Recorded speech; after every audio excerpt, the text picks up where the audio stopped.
Good morning, everyone. We got a 2003 Toyota Tacoma here with a 2RZ 4-cylinder in it. We're going to do the spark plugs on it, so I'm going to show you how to get that done right now. Let's get after it. All right, so our spark plugs are going to be under each coil pack, but the air intake here is in the way. So I've already undone the hose clamps. You're going to need a Phillips or a flathead, depending if you have a big enough Phillips or not, but you can stick a smaller flathead in there to pop those loose. These are inside of this bracket here. They just pop right on and off, so you can pop those right out of there. Then you have the throttle cable that's into this clip here. Pop that out. If it's hard to come out, stick a screwdriver in the top side of it, push down, it'll pop right out.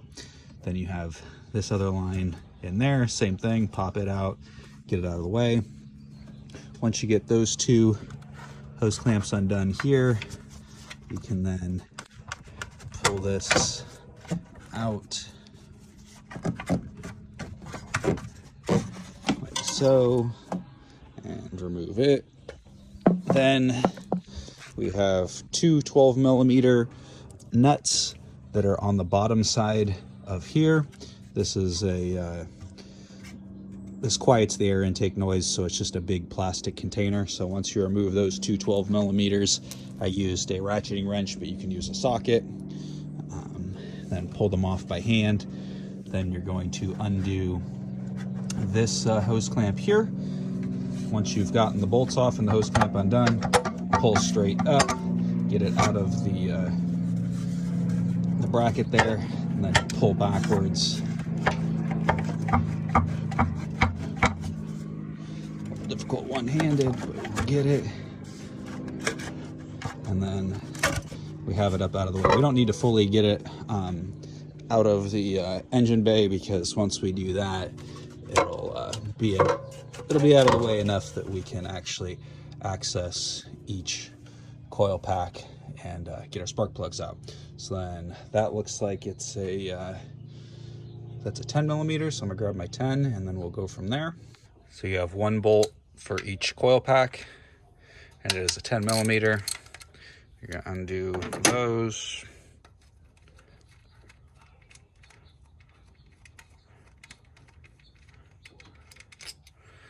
And then you're gonna pop this clip here, and that's the release button right there. We're just gonna pop that off there, and then our coil pack will slide out. When you're also doing this, you want to just check the rubber boot here to make sure that it isn't rotted. If so, you need to replace that. That's what actually seals the coil pack to the spark plug. And then once you get down in that hole, hard to see, but you can tell there is a spark plug down in there. So that's where you'll remove your spark plug. Other thing I forgot to tell you guys is you don't always need to make sure that your coil pack stays with the same cylinder, but it's always a good idea to keep same coil pack to the same cylinder. If you had a misfire or something like that, if you changed the coil pack to a different cylinder, it would then throw the misfire to a different cylinder. So if you have a misfire, then you could theoretically take the coil from, say on this one we have a cylinder 3 misfire, so we're going to take cylinder 3 coil pack and we're going to put it to cylinder 2, and if we get another check engine light for this vehicle, then we know if the misfire moves from cylinder 3 to cylinder 2, it was our coil pack. All right, so you're going to get your spark plug removal tool. Here's another one with a T-handle. This one does not have its rubber insert, but this one does, so we'll break it loose with this one. And then we will use that one to actually pull it out of the head.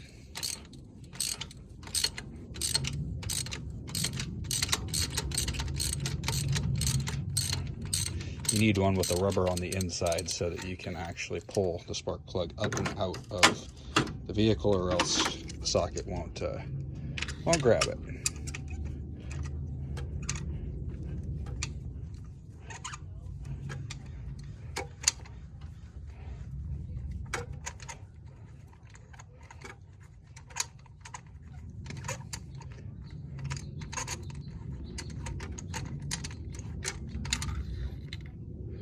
there's our spark plug. So you can see that plug doesn't look too bad. But again, it's not the one we're worried about. So we'll continue on, and each spark plug will be removed in the same manner. So you'll need something to gap the spark plug with.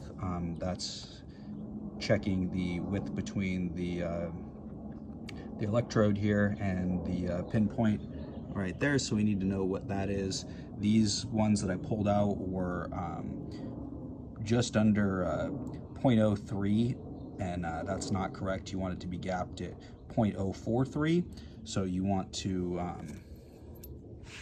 might be kind of difficult here for me to show. We'll put this in there like that, and that's going to be relatively close to 0.043. Kind of want the 0.43 to be in the center of that electrode. If you cannot, if you need to open up that, you stick the spark plug into here and pry it open, and then if you need to close it, you'll have to tap it. But it's harder to close the gap than it is to open it, so be very ginger when opening the gap.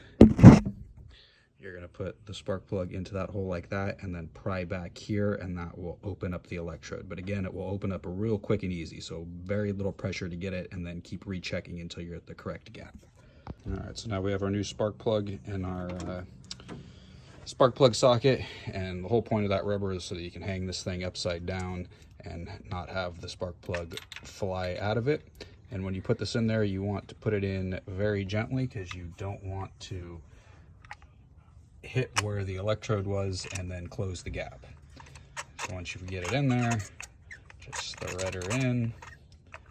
And now that we got the threads in, we're going to go back to the actual socket here.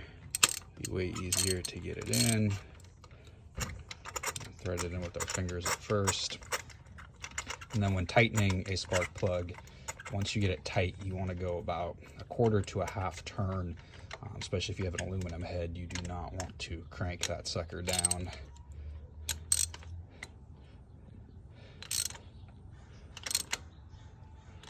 So pretty much feel when it's tight like that, and then you're going to make just another 1/4 turn or so.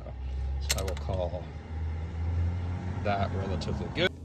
And now we're good to take our coil pack and put it back in. And there's actually another rubber grommet on this coil pack here, which seals any debris from getting down into the actual area where the spark plug is, and just obviously will keep that rubber tip much better. So also check that. If that's rotted, probably want to replace that, but the tip here on the end is going to be the most crucial. If that was rotted or broken away, spark would jump out of there, and then you could get a misfire that way, and definitely just not get as much of a spark to the spark plug.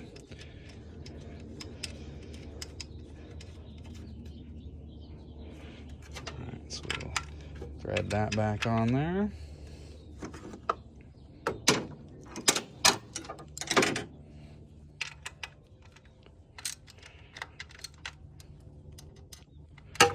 Again, that bolt just needs to be tight, does not need to be over tight, and then you're going to plug back in your coil pack. So then repeat process on all cylinders. So I will time lapse the remainder for you.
searching, I couldn't really seem to find the actual test procedure for checking the ohms on these. So again, we swapped 2 to 3 and 3 to 2. So we'll have to do the clear the cell, drive around, and see what happens test.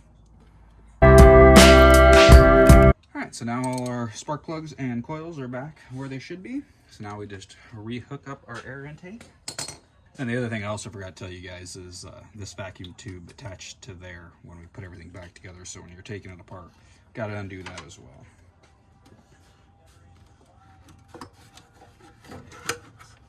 Get all this lined back up.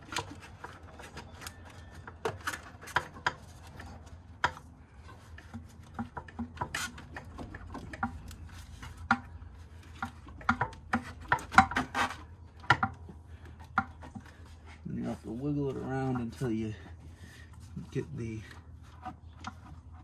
studs back into where they bolt down. Can't really see it. There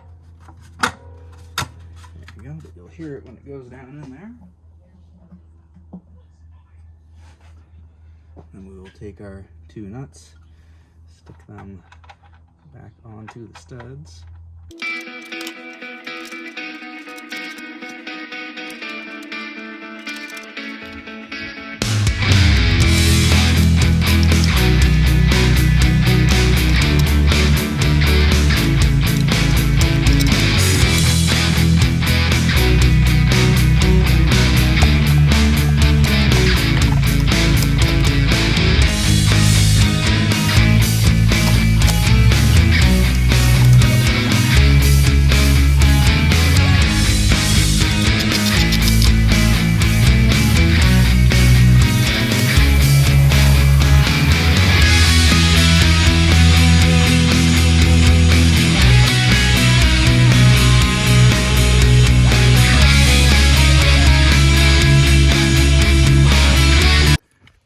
So we're going to start the vehicle so that we can clear the codes, and then you're going to use a scanner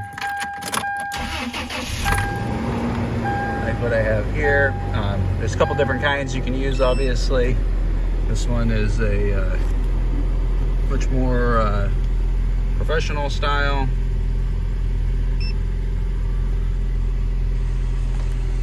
So that has a Bluetooth reader. Some of them will have a cable that connects. This one is going to be more like what the factory is using. So this one's a Autel Maxi system, smart diagnostics. I mean, I already tell the truck's actually running better. It's not shaking near as violently as what it was, but we will clear the codes once this thing loads up.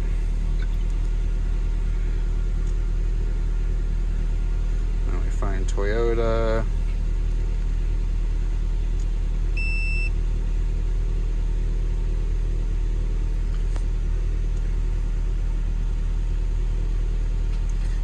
Type in our VIN.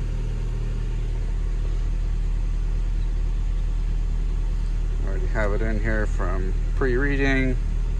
USA model, Tacoma, 2003, 2RZ FE, diagnosis, auto scan, and some of the cheaper cables, ones that have a cable connecting there to the diagnostic port, will be less things to actually have to select. But this one only reads 3 sections of the truck.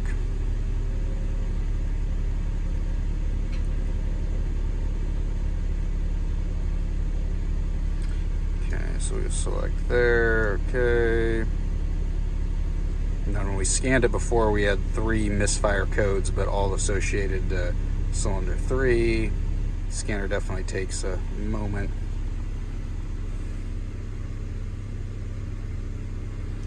Trouble codes. Okay. Clear DTCs. Ignition on and engine off. No.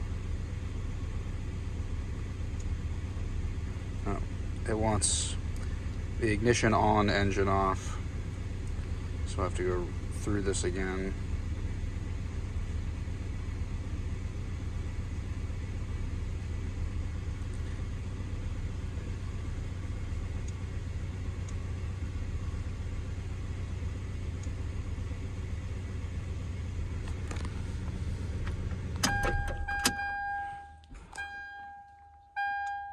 Yes.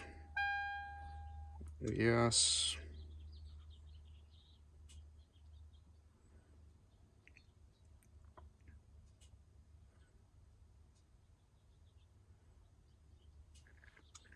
All right. Now we should be able to see that there's no trouble codes. Alrighty, we are good to go now. So now if we start up the truck, we shouldn't see a check engine light, and we no longer have a check engine light. And like I say, the truck is running much smoother. This thing was shaking and vibrating pretty badly. So thank you all for watching. So hopefully that can help you guys all change your plugs or even diagnose a misfire on your Toyota Tacoma. Again, this was a 2003 with a 2RZ 4-cylinder in it, so the 2.4 liter. Please like, comment, and subscribe, and catch you guys on the next repair that we do. Y'all have a good day. Later.